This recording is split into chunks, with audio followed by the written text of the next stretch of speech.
ایک بریلوی عالم کی، اور وہ واقعہ یہ سنا رہا ہے، پہلے امال ہو شیخ زکریا کاندھلوی کی، چاہے وہ فیضان سنت ہو الیاس قادری صاحب کی، تذکرہ۔ السلام علیکم ورحمۃ اللہ، ویلکم ٹو اسموکی فیکٹس۔ میں ہوں محمد عدنان۔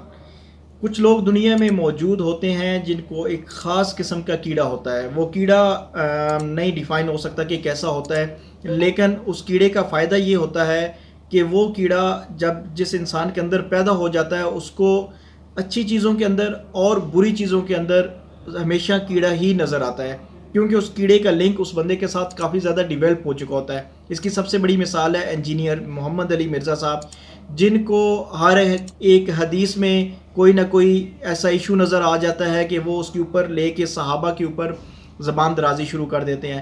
کتابوں کے اندر ان کو ایسی چیز نظر آ جاتی ہے جو اور لوگوں کو آج تک نظر نہیں آئی، لیکن صرف انہی خاص مرزا صاحب کو نظر آتی ہے، جس کے اوپر وہ اپنی زبان کھولنا شروع کر دیتے ہیں۔ بہت ساری ایسی چیزیں ہیں جو انسان کے عقل میں نہیں آتی، بہت ساری چیزیں ایسی ہیں جو کہ کرامات ہوتی ہیں، اور جو کرامت ہوتی ہے اس کا فرق یہ ہے کہ وہ بزرگوں کے ہاتھ پہ ظاہر ہوتی ہے، اور جو معجزہ ہوتا ہے وہ انبیاء کے ہاتھ پہ ظاہر ہوتا ہے۔ انسان کی اس میں کوئی کمال نہیں ہوتا، وہ اللہ کی طرف سے ہی ہوتا ہے، یا تو مرزا صاحب ڈائریکٹ ان تمام چیزوں کا انکار کر دیں۔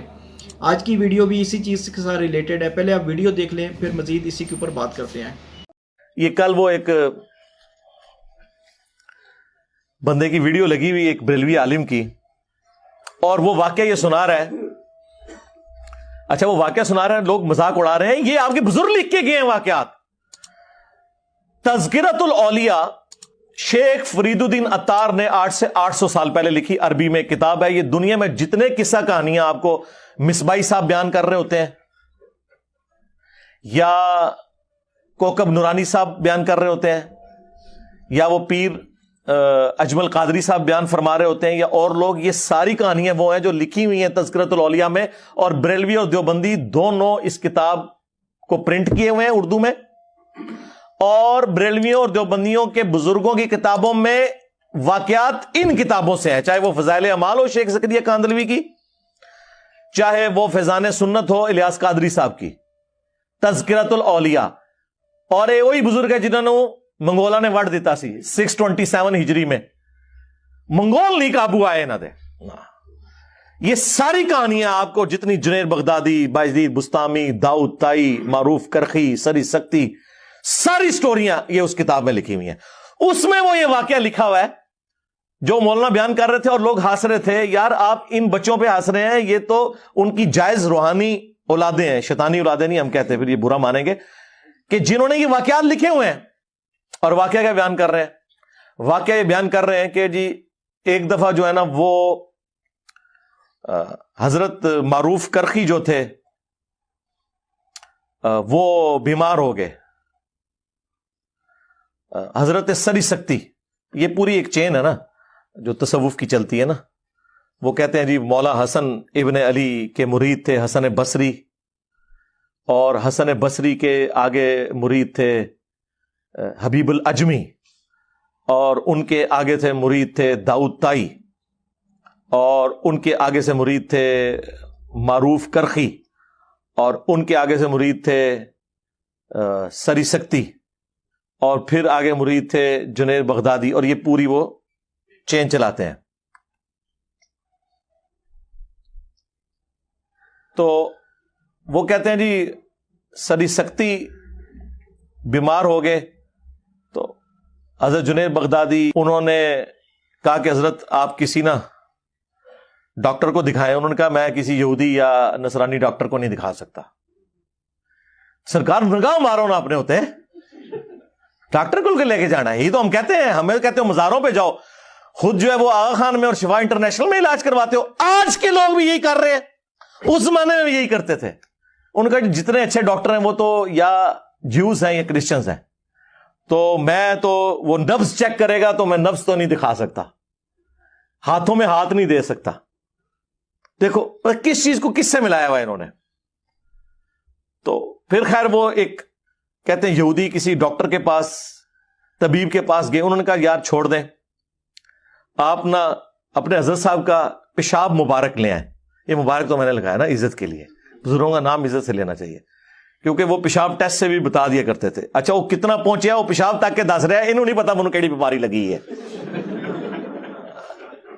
میں تو پھر انج جناب پڑھاں گا. وہ کہتے جی جب پیشاب لے کے گئے, اس نے پیشاب دیکھا, کلمہ پڑھ کے مسلمان ہو گیا.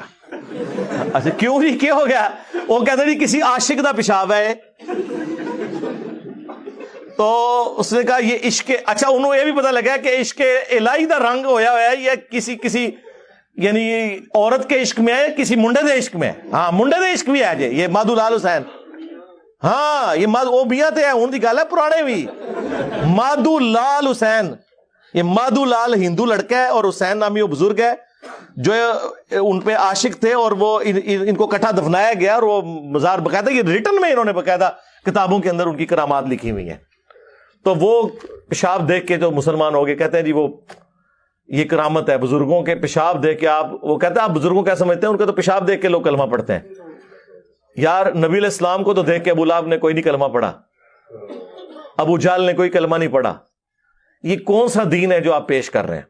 اچھا سوشل میڈیا نے ان کے لیے پرابلم کھڑی کر دی ہے کہ پہلے یہ چیزیں کتابوں میں لکھی ہوئی تھی اور پبلکلی عام نہیں ہوئی تھی. کوئی جرت بھی نہیں کرتا تھا کہ بیان کر کے اس کو اس طریقے سے اس کی انجینئرنگ کرے.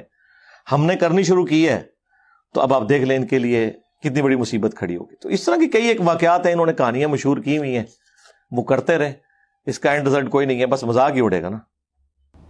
جیسا کہ آپ نے ویڈیو میں ابھی دیکھا کہ مرزا صاحب نے فضائل اعمال کو بھی کہا ہے کہ اس میں بھی کہانیاں موجود ہیں. اس بدبخت انسان کو اتنا نہیں پتا کہ اس کتاب میں حدیثیں بھی موجود ہیں, چاہے ان حدیثوں کا جو بھی درجہ ہے, لیکن حدیثیں موجود ہیں, اور اس نے پوری کتاب کو کہہ دیا کہ جی اس میں کہانیاں موجود ہیں. اب تذکرۃ الاولیاء یا اس قسم کی اور کتابیں جو کہ بزرگوں کی اس کو کرامت کہہ لیں یا کوئی بھی واقعہ کہہ لیں, پہلی تو بات ہے کہ ان تمام چیزوں کے اوپر ایمان لانا کسی مسلمان کے لیے لازم نہیں ہے. دوسری بات یہ ہے کہ اگر کوئی ایسی چیز ہے جو ہماری عقل میں نہیں آتی, تو یہ لازم نہیں ہے کہ وہ رونما ہی نہ ہوئی ہو سکتا ہے کہ وہ ہوئی ہو, اور ہو سکتا ہے کہ وہ نہ ہوئی ہو, یا جس طرح وہ ترتیب دی گئی ہے وہ وقت کے ساتھ ساتھ چینج ہوگی ہو, یا جس وقت لکھی گئی ہے اس وقت جس طرح ان کو ملی اور وہ چینج ہوگی ہو. جیسا کہ اس کی اگر اگزامپل لی جائے تو تاریخ کی کتابیں ہیں. تاریخ کی کتابوں میں ہر ایک روایت موجود ہے, چاہے وہ من گھڑت بھی ہے لیکن وہ ان میں موجود ہے. اس کے بعد جو بڑے بڑے علماء ہیں جو کہ حدیث کا علم رکھنے والے ہیں, پھر ان چیزوں کو پرکھتے ہیں کہ یہ جو کتاب ہے اور اس میں جو جو چیزیں لکھی ہوئی ہیں کیا یہ ساری ٹھیک ہیں, ان کی روایات, ان کی سند موجود ہے یا نہیں. تو مرزا صاحب اپنے علم کا جو ہے نا غبار ہے وہ جھاڑنے کے لیے اپنے اسٹوڈنٹس کو یہ بتاتے ہیں کہ جو کتابیں ساری کی ساری ہیں وہ بالکل غلط ہیں. تو مرزا صاحب یہ کیوں نہیں کرتے کہ وہ خود سے ایک کتاب لکھیں, خود سے ساری چیزیں کریں, قرآن کی تفسیر خود سے لکھیں, حدیث کا جو ہے وہ شرح ہے وہ خود سے بیٹھ کے لکھیں, پوری ساری کتابوں کو چھوڑ دیں. اس کا مطلب ہے کہ وہ لوگوں کو پھکی دے رہے ہیں. پھکی کس سینس میں دے رہے ہیں کہ ان کو یہ لگتا ہے کہ وہ لوگوں کو یہ تمام اس قسم کی چیزیں نکال کے دکھا کے لوگوں کو گمراہ کریں, اور لوگ گمراہ ہو بھی رہے ہیں کیونکہ لوگوں کو ایک مزہ چاہیے اور وہ ان کو مزہ مل رہا ہے. اصل دین نہ مرزا صاحب خود سمجھ رہے ہیں, نہ مرزا صاحب آگے سمجھانا چاہ رہے ہیں. مرزا صاحب کا بھی جو سسٹم ہے وہ پاکستان جیسا ہی ہے جس میں کچھ سمجھ نہیں آ رہا, نہ عدالتوں کو سمجھ آ رہا ہے, نہ سیاستدانوں کو سمجھ آ رہا ہے, اور نہ عوام کو سمجھ آ رہا ہے کہ یہاں ہو کیا رہا ہے.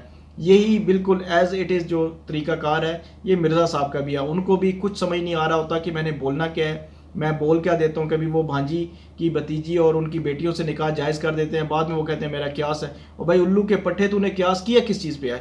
پہلے تو یہ بتانا. قیاس کرنے کے لیے بھی کچھ اصول چاہیے ہوتے ہیں, لیکن ہر ایک بندے کی اپنی فین فالوئنگ ہے اور ہر ایک بندے کا اپنا وہ ضمیر ہے کہ وہ جس کو چاہے فالو کرے, اس کے اوپر کسی کو کوئی روک ٹوک نہیں ہے. لیکن ایک دن اس کا حساب ضرور دینا ہے, یہ ذہن میں ضرور رکھیے گا. انشاءاللہ ایک اور اچھی ویڈیو کے ساتھ دوبارہ پھر ملاقات کریں گے. اگر آپ کو ہماری یہ ویڈیو پسند ہے تو اپنے دوستوں کے ساتھ ضرور شیئر کریں.